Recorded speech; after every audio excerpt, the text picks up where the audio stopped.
Ito na yung pinapabunga nating indigofera. Yan.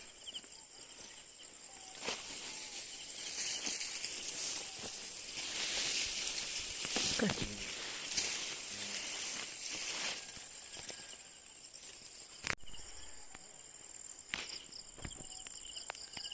Yan. May mga bulaklak na. Ito.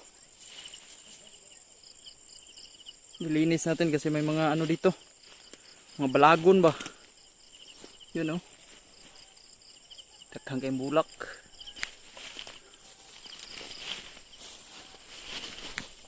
Yan. Mas lamian na kumpay na yun. Pero pabungahon sa ito na.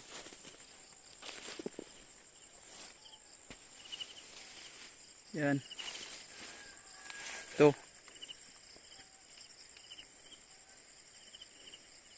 Yung papaya.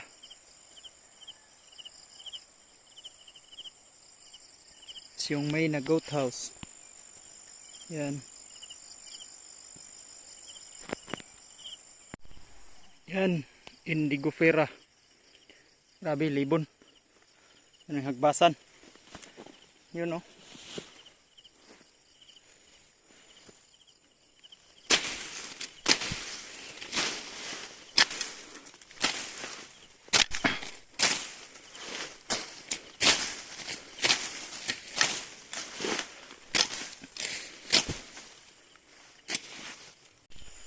Good day mga ka-agri-ventures. Tapos nating malinis yung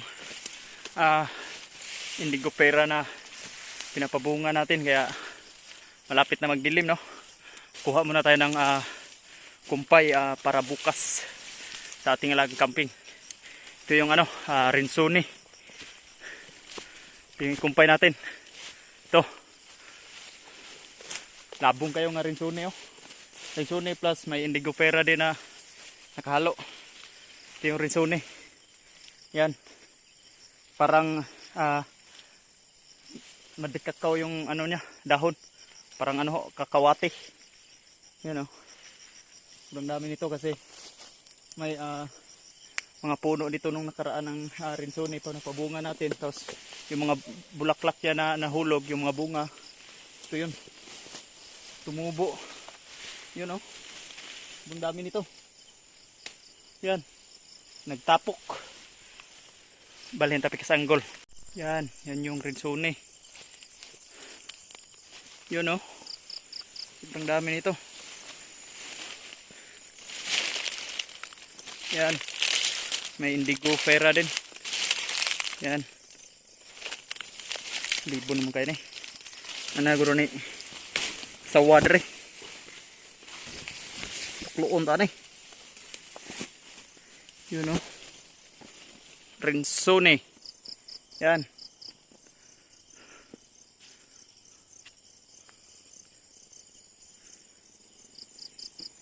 Indigofera. Ito.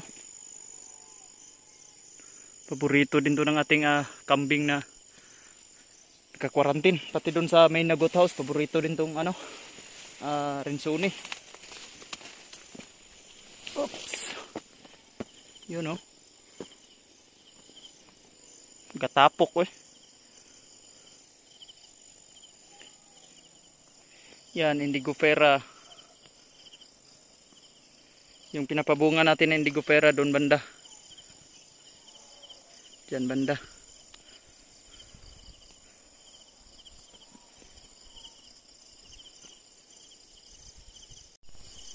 Shoutout nga pala sa lahat ng aking viewers sa YouTube channel. Maraming salamat po sa inyong lahat. Ali mo dire, tabangi kong kumpay kay padunga ngit-ngit. Ito yung pakain natin bukas ng umaga sa ating alagang kambing. Yan. Ito yung brahan.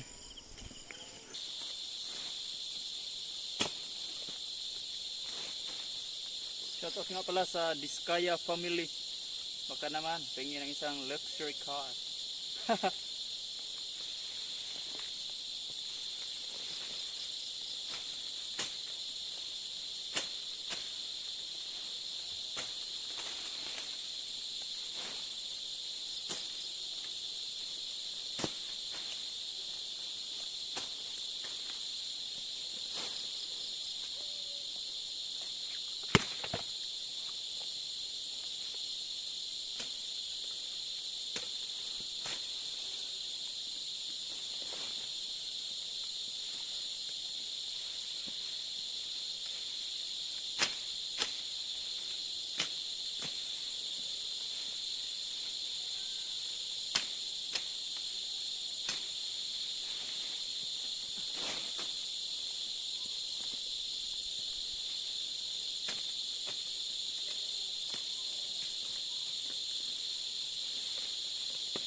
Uwi na.